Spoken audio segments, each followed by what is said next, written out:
This is Karen with newclevelandradio.net, and it is time for Avoid the Maze, our journey through life. And we all basically start out on the same journey. We're infants, and somebody is sort of taking care of us and maybe sort of leading us down a path. But we all decide at some point of our life who we want to be and how we're going to get there. But I bet if all of you are honest with yourself, you could go look in the mirror and say, I'm not who I thought I was going to be, and I'm not exactly where I thought I was going to be. And I know that's the story of my life. My guest today is Alan, is it Lazaros? Lazarus, but either way Lazarus. is okay with me. Yep. Well, I never get names right. So, hey. Not offended. Not offended. It's okay. Okay. And, as I've read your story, Alan, what I found interesting, I have another friend whose story sounds almost the same as yours in the first line about being a young child and losing a parent. And we don't stop and think about that when you're a young child and you lose a parent, that maybe you even coordinate with it. Did you ever think about that? That maybe that either helps develop you or stalls your development. So my question to you is, let's take a journey through your life. Who did you think Alan was going to be? And are you the Alan you thought you were going to be? So the answer to that, the shortest form is yes and no. And I think that's probably true for most people if they really reflect on both sides of the coin. The first thing I want to share is thank you for having me. I really appreciate it. I do not take it lightly to speak into the lives of others. I started listening to podcasts 9 years ago, and they inspired, motivated, and educated me a lot. So now I'm on the other end of that, which is really cool. And so I don't take that lightly. The second piece is when I tell this story, it's important to realize that I had no idea. When I used to listen to podcasts, I would hear these speakers and they would have these eloquent narratives of their own life, and they told it so beautifully, and it made it sound like they understood it along the way and it was well packaged. My story now, I've worked on understanding it at a deeper level. And so the best analogy that I have is when you watch a movie as a kid, you don't really fully get it. And then you watch it again as an adult and you go, oh, got it. Okay, got it. Okay, now I get that joke that I didn't get before. I realized that lesson I didn't get before, that kind of thing. So in hindsight, this is all clear to me. At the time, very little was actually clear to me. Okay, so my story starts off, like you mentioned, in adversity, the death of a parent. So my father's name was John McCorkle. My real last name is actually McCorkle. My stepfather's last name is Lazarus. Okay. So John McCorkle he passed away when he was 28 years old, when I was 2 years old. So I had a sister who was 6 years old. I had a mother who was 31 years old, and she was a stay-at-home mom with 2 kids. So my father passed away. He was a part of an big Irish Catholic family. So my mom and pop. My mom's from Ireland, and they had 6 kids. So they had Jim, Joe, John, Jane, Joan, Jeanette. Jim, Joe, John, Jane, Joan, Jeanette. Yeah, 6 kids, all J. And so when I was 3, my stepfather came into the picture after my father's death, and his name's Steve Lazarus. We kind of were the Lazaruses after that, and we didn't really talk much or connect much with the McCorkles after that. And I think some of that was unconsciously, maybe avoiding the pain, and the other part of it was just trying to be the Lazaruses. My mom and stepdad did not get along well, and that's putting it very politely on a public medium. And from age 3 to 14, I playfully refer to that part of my life now as boats and BS. So we had a motorcycle, we had snowmobiles, we had ski trips, we had a yacht, we had boats. And it was the late 90s, early 2000s. And my stepfather worked for a company called AGFA. They did hospital computers. And so he did very well financially. And so my mom drove a BMW. We had an apartment building. It was the 90s were very boom times. And anyone who remembers the 90s, it was a lot of economic prosperity. So we did very well financially. So when my stepdad left at 14, he took 90% of the income with him. So he got the apartment building and the yacht. We got the house and the dog. And I went from upper middle class doing well, mom drives a BMW type of thing, Xbox, Dreamcast, video games, all that, to now I get free lunch at school because our income is so low. And I shop at Salvation Army now, and my mom trades in her BMW for a Honda Civic. And so I went from super excited to go to college and my dream college at the time was WPI, Worcester Polytechnic Institute. It's kind of like a mini MIT in Massachusetts. Okay. And it was $50,000 a year back then. And so I went from excited to get in and go and be, so the two trajectories that I had kind of mapped out for myself. And I've since reflected on this and I realize how weird it is, but it was my truth. Sure. So it was lawyer, politician, president. And this was an honest conversation in my childhood. I had a bunch of different dreams: snowboarding, basketball, pro gaming, semi-pro gaming, all this stuff. But and I wanted to be a model at one point too. So I had a lot of little dreams, but I had two real ones. And by real ones, I mean ones that I genuinely intended on these career paths. One of them was lawyer, politician, president. The other one was engineer, MBA, CEO of a Fortune 500 tech company, like my hero, Steve Jobs. Steve Jobs is no longer my hero, but he was when I was a kid. It was always Bill Gates versus Steve Jobs type of thing, late 90s, early 2000s. You know, who's smarter, I would argue with my friend and all that. So fast forward, I did get into WPI, but I needed scholarships and financial aid. So in high school, I got straight A's and I got what's called the President's Award. And essentially what that means is you get straight A's for every report card all through high school. So all 4 years, straight A's. I got 189 in honors English. Luckily, it was weighted because it was an honors course. And so I still got the President's Award. It's actually behind me. It's signed by George W. Bush. And I got tons of scholarships and financial aid. Okay. So I was able to go to WPI. I went to WPI, became a computer engineer, stayed for my master's in business, and then I was off to the races into corporate. In corporate, I worked for a bunch of different tech companies. I worked for iRobot. I worked for Sensata Technologies. I worked for a company called Oz Development. I worked for Tyco Safety Products, and I worked for Lens Americas. They do drives for machinery. And I did all these different companies, and I was a global product manager, and I was a product engineer. I was all these different things. Eventually, I landed at a company called Cognex. Cognex's motto is work hard, play hard. I used to say work hard, play harder. And I was selling industrial automation equipment as an inside sales engineer, and then I got promoted to outside sales. And at this point, I'm in my early 20s. I'm probably 24 years old. And I basically went from leaving college as a broke college student to 65 a year, 65 to 85, 85 to 105, 105 to 125, 125, almost to 200. And so I'm a 1% global earner, global, not net worth, earner. And I have to say global because in the US, top 1%, right, I think is 450 or something like that. But I'm a 1% global earner. I don't have any family. I don't have like kids or a mortgage. I'm in my mid 20s. I paid off $84,000 worth of debt in a single year. That was my goal. And I have $150,000 in an investment account for Vanguard with a bunch of tech companies, ETFs, S&P 500, different real estate investment trusts. And then I bought a lot of tech companies too. I bought a lot of Cognex as well, stocks. So I have the quote unquote American dream, and I have what I always thought I wanted. And this is when I get in my own car accident. So I'm in my mid 20s. I'm 26 years old. And I'm up in New Hampshire with my little cousin. We're playing Call of Duty video games. We're not partying or drinking or anything like that. It's Friday night. We're driving to TGI Fridays. I look down at the GPS. I look up. This is the bad winter back in 2015 when the snowbanks were covering the signs, the yield signs. I was supposed to yield and I didn't. I end up on the wrong side of the road and I see what I thought was a Mack truck, biggest, brightest lights I'd ever seen. When I look up from the GPS, I see big, bright lights. My brain calculates, no chance we survive this. This is the end. Scariest moment to this day of my life. And I thought for sure that was the end. So fortunately, I had bought a 2004 Volkswagen Passat. $5,000 cash to save money because I wanted to get out of debt a couple of years earlier.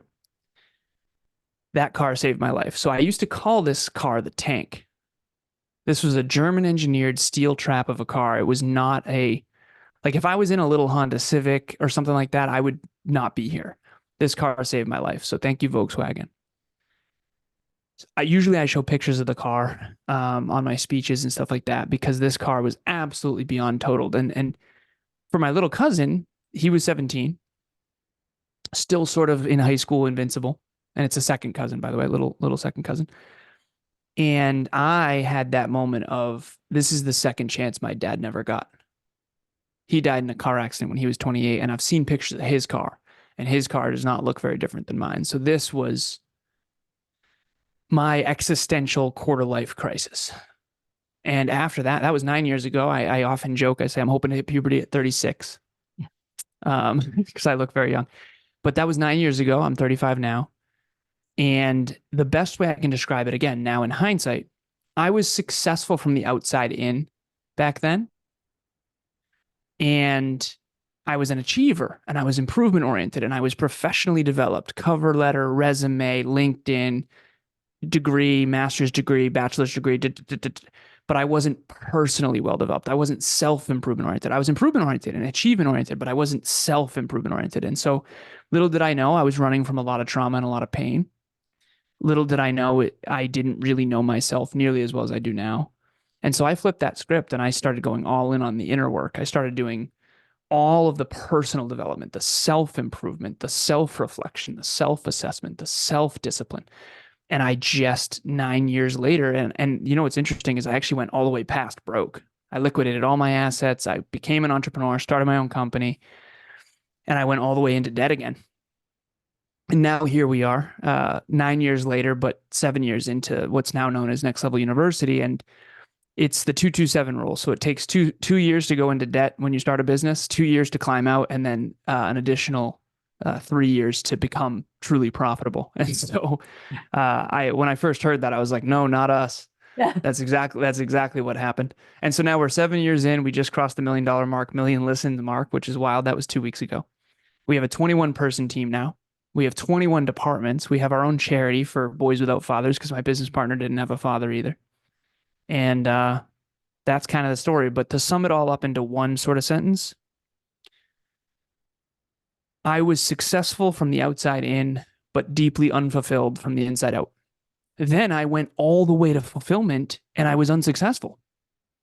So what I often say is being successful without fulfillment sucked, but being fulfilled without success also sucked. And so I've done both. And now I'm very grateful to be ambidextrous and to be both professionally developed and personally developed, to be both externally successful, but also internally fulfilled. And so I think we all need both. And we tend to want what we already are and then surround ourselves with more of what we already are. And I think that if what you wanted was what you needed, you'd already have it. So we all kind of have to be ambidextrous in the 21st century. You know, what I love about your story is there are going to be some people on the outside listening, and they're going to say, this couldn't have happened. This is a beautiful story. Thank you for writing it, Alan. But there are still going to be many other people who are going to be saying, wait a second. I see a little bit of myself in this, okay? All these things didn't happen to me, but this happened to me. And when this happened, this is how I changed, or this is how I would like to change. And that's why I do this podcast, because we all think that we are all alone in everything that we go through, in everything that we feel.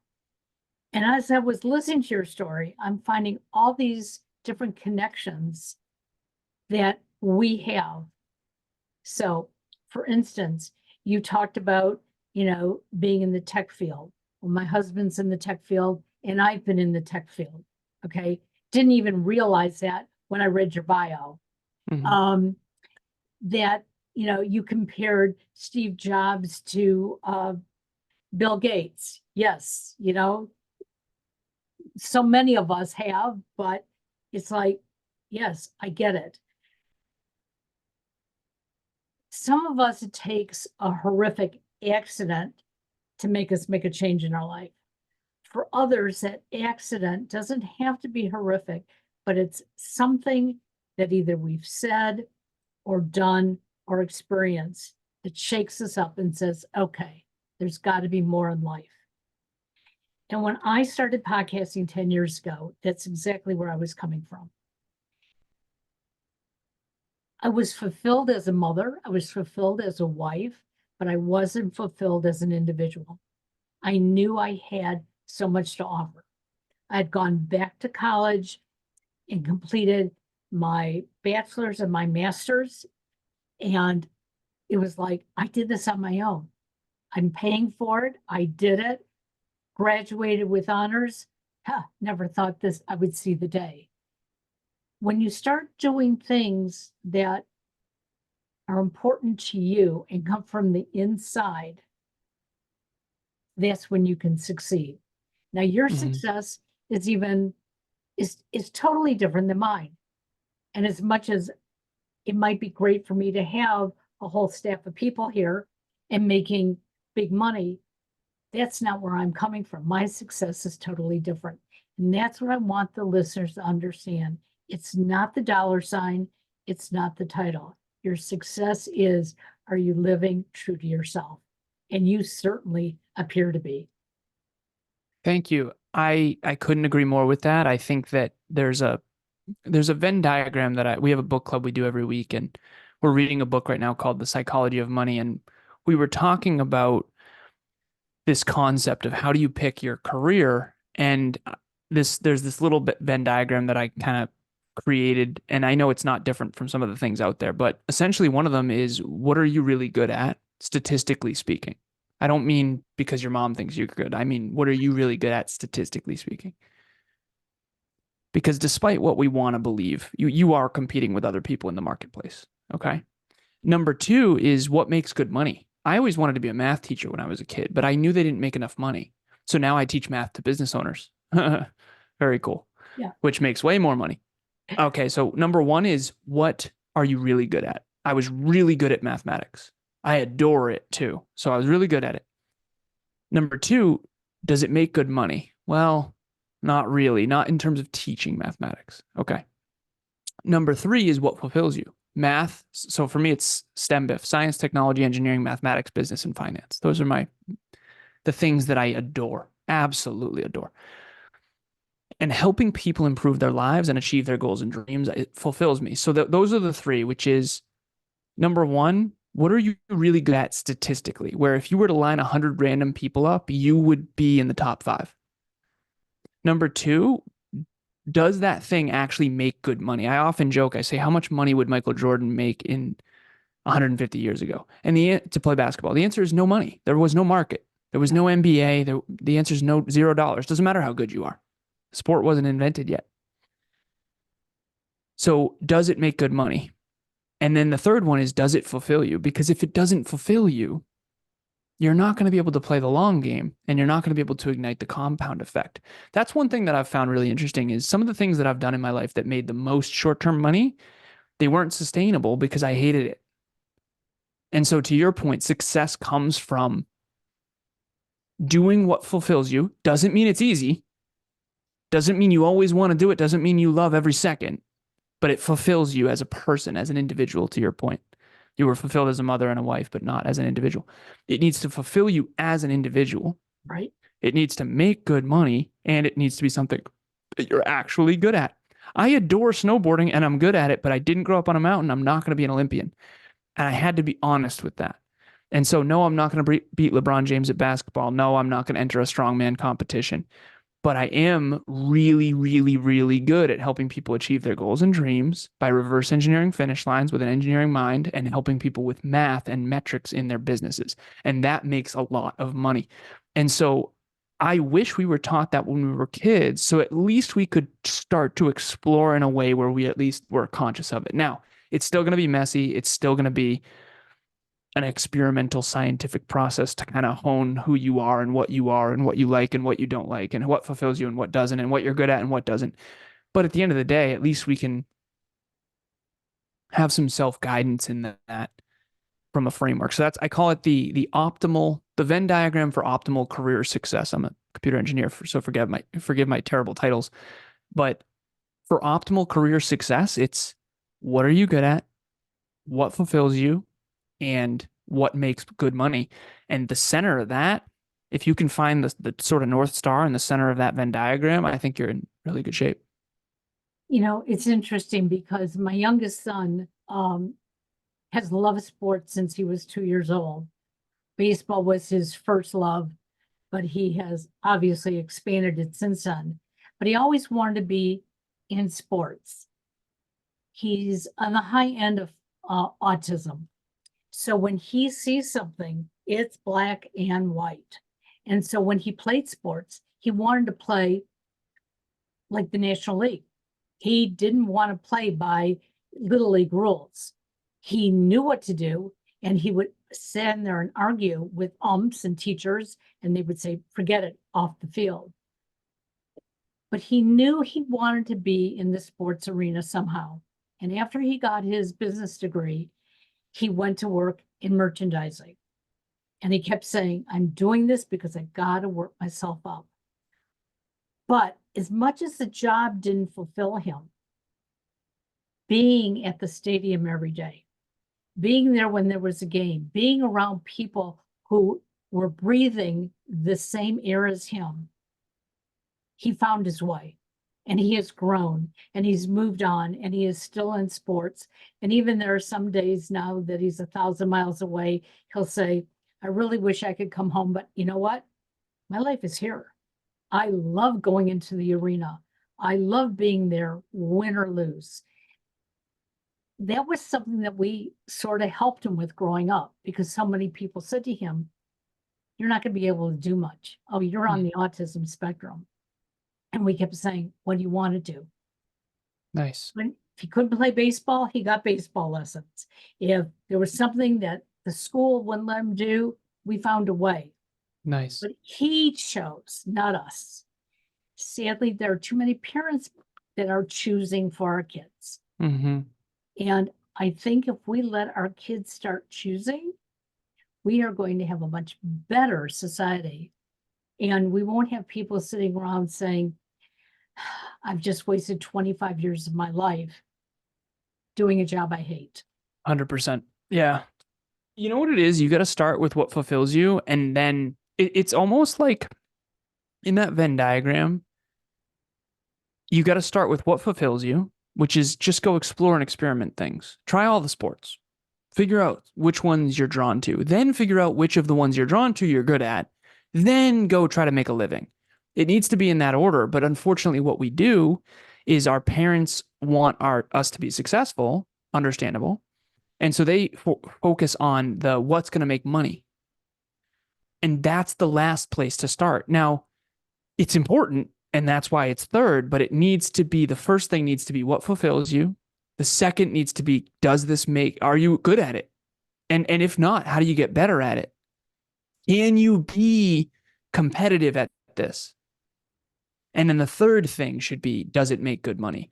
And all three do need to line up, but the chances of you picking something profitable and then trying to find passion in it is way slimmer than you going straight to passion, then to purpose, and then to profit. And so we say, don't get your P's backwards. If you go for profit first, the chances of you being passionate about it and having it align with your purpose are much slimmer than if you start with passion and purpose and then try to find a way to be profitable.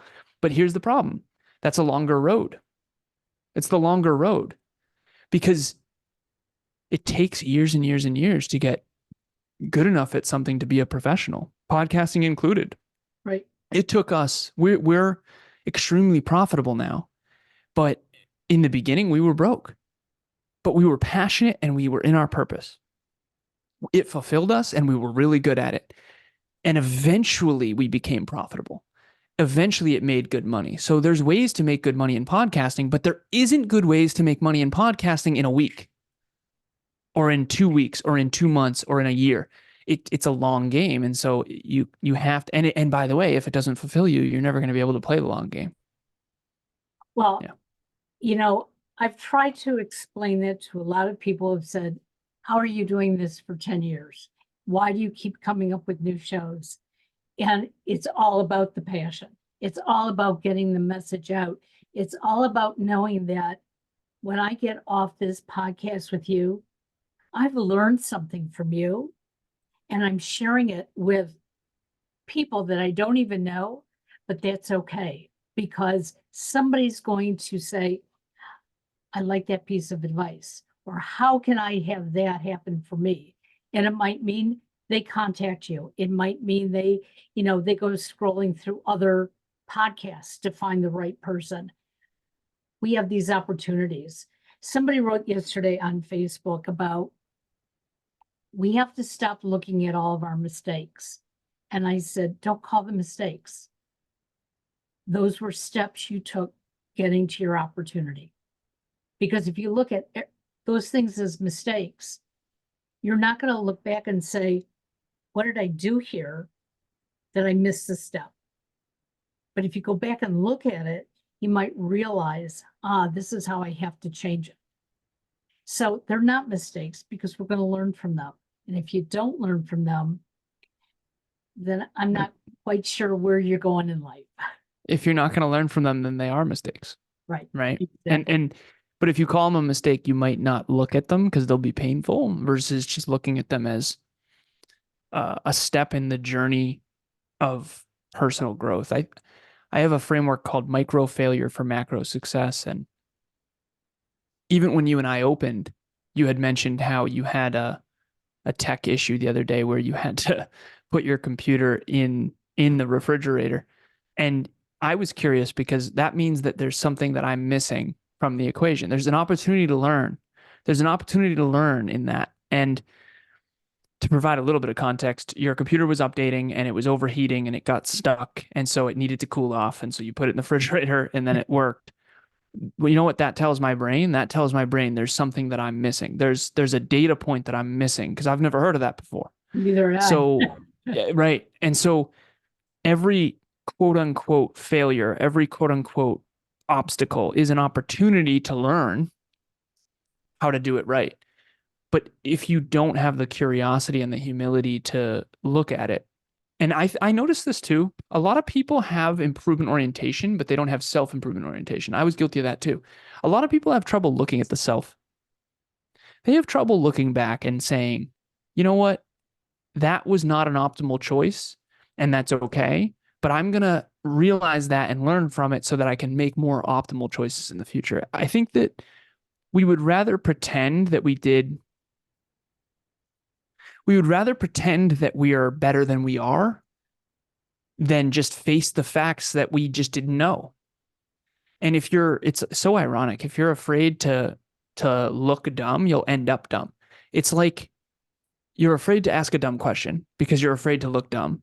Right. But because you don't ask a question, now you actually won't find the answer and then you actually will be dumb. Whereas the most intelligent people, in my opinion, are the people who are the most willing to look dumb. I look dumb all the time. We've made tons of mistakes. And your relationship with failure and your relationship with mistakes is going to dictate a huge, huge part of your future success. I mean, I have some podcast episodes that were absolute garbage, but I also have some really good ones. And I had to be willing to go through the garbage ones in order to get to the point where I'm even doing this. If I'm even good right now, to any degree at speaking, oratory, conceptualizing, it's because of the thousands of times I've done this before.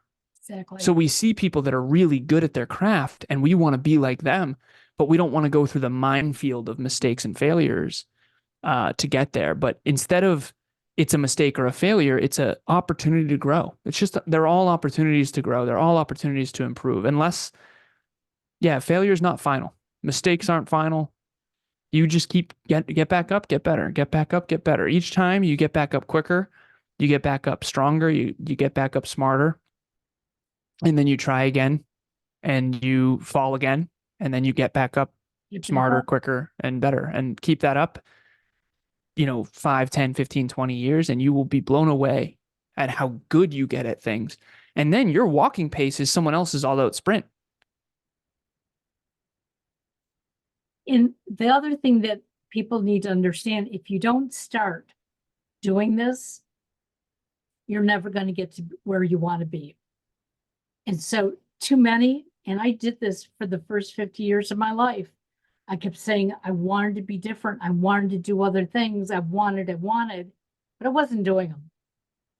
And when I finally had the opportunity and almost pushed out of the door of corporate America, I said, I'm going to do what I want to do. I'm going to do what I've always wanted to do. And I'll never forget the day that I told my husband and my son, thinking, again, I'm going to look stupid. I thought, doesn't matter. If I look stupid, I look stupid. And I told them, and they said, okay, what's keeping you from doing it? And the answer was, well, I need a better microphone. I need a better computer. And my husband said, okay, let's get it. I was like, oh, it was as easy as that. Now, sometimes it's not that easy, but if you don't take that step, you're never going to get there. And Well, it's courage. It's Yeah. courage. That took a lot of courage. And courage is, I don't think people realize that courage is the issue because they don't think they're afraid. And I think it takes humility to admit you're afraid. You were afraid to look stupid. And you have to have the courage not only to look stupid, but you have to have the courage to admit you're afraid to look stupid. So it's this weird conundrum where, well, I don't think I need courage because I'm not afraid. That's all just ego. Yeah, of course you are. And then it goes deeper. Sorry to interrupt you, but it goes deeper because there's two types of courage. I never understood this before. There's the competence courage of apply to the job, apply to the school, do the thing, take the test. That I always had. And for anyone watching or listening, you can tell that I don't have an issue with that. I don't struggle with competence self-doubt. I'm not concerned that I'm not smart enough. I'm not concerned that I'm not good enough. I'm good at stuff. I always have been. I just want to give that disclaimer. But social courage, I was a coward. There's competence courage, which is apply to the job, try the thing, do the resume, apply, try it, take the test. That I don't have any problem with. Most people do. Most people have a really hard time with that. I had the social courage issue. I was so socially cowardly. I didn't realize that I was afraid to step into being who I am. I was afraid that so one example, when I mentioned earlier, forgive me, I'm a computer engineer, you can tell that I didn't have the courage to be me. I do in my 30s. I've started doing a lot of therapy work and all that kind of stuff. But it takes courage to be a weirdo computer engineer who studies Einstein on Thursday night when everyone else is out partying. I was always the weirdo who wanted to fit in. I was let me pretend I'm dumber than I am so that I fit in. Let me pretend I'm less hardworking than I am so I can fit in. We all want to belong. Some of us are afraid to be too little. Other people are afraid to be too much. So we all live in this little box of I don't want to be a failure, but I also don't want to be so much of a success that I get ostracized and villainized by my peers. So we live in this little box of, well, I'm not a failure, but I'm also not that successful. And so it's this little comfort zone that we all kind of stay in. And so I was never fearful of being a failure. I was very, very, very fearful of success. And I still am, but I think I'm less fearful of it than I used to be. But that's also because I've been leaning into courage. And so even saying that, by the way, I never used to say. I never used to have the courage to share that I don't struggle a ton with self-doubt, even though everybody knows that. You can tell I don't, right?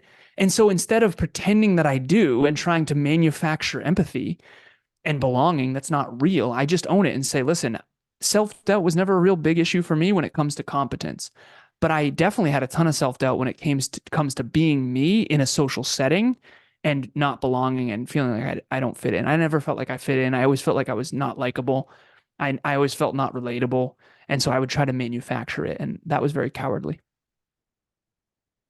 Well, you've shared a lot today, a lot that I'm sure our listeners are saying, hey, that's me, or that's something I've been through. So how can our listeners find you and get more information and, follow your podcast as well? Karen, thank you so much again for having me. Like I said, I don't take it lightly to speak into the lives of others. I think that's such a big responsibility, especially the leading by example and not just being words, but actions, especially actions when no one's watching. Where can people find me? You can email me, alan@nextleveluniverse.com, ALAN @nextleveluniverse.com. That's our website, nextleveluniverse.com, spelled just like it sounds. If you want to check out our podcast, we have something called Next Level University. It is holistic self-improvement in your pocket from anywhere on the planet every single day, completely free. Kevin and I grew up without fathers. His father left when he was born. My father passed away when I was 2, and then my stepfather left at 14. And so our goal was to be the male role model that we never had and to help people build bigger, better, brighter futures. Primarily women actually ended up being the listeners, but we have a lot of men too. And we're 1,700 episodes in, and it's really quite awesome. So we've got a book club, we've got meetups, we've got a special journal called the Dreamliner that helps you streamline your stuff. So at the end of the day, go to the website, check us out. If you want to reach out, email me. If you do email me, please just provide context, because like all of us, I get a lot of spam. Sure. I love it. And for those listening, you know by now that if you said, what did Alan just say? It went so fast. Well, guess what? It will all be in the show notes. So you can find the website, you'll find his email, you'll find the things that you're looking for. And I really encourage you, there's probably something that we're all missing. And I know that now I need to get out on your website. I need to listen to your podcast. And sometimes as a podcaster, you feel like you don't have time to do those things, but we need to make the time. We need to know what else other people are saying. I want to thank you so much for joining us today. And you've been a delight. And hopefully some of our listeners will follow you. I appreciate it. Thank you so much, Karen. Have a good day. Bye-bye now.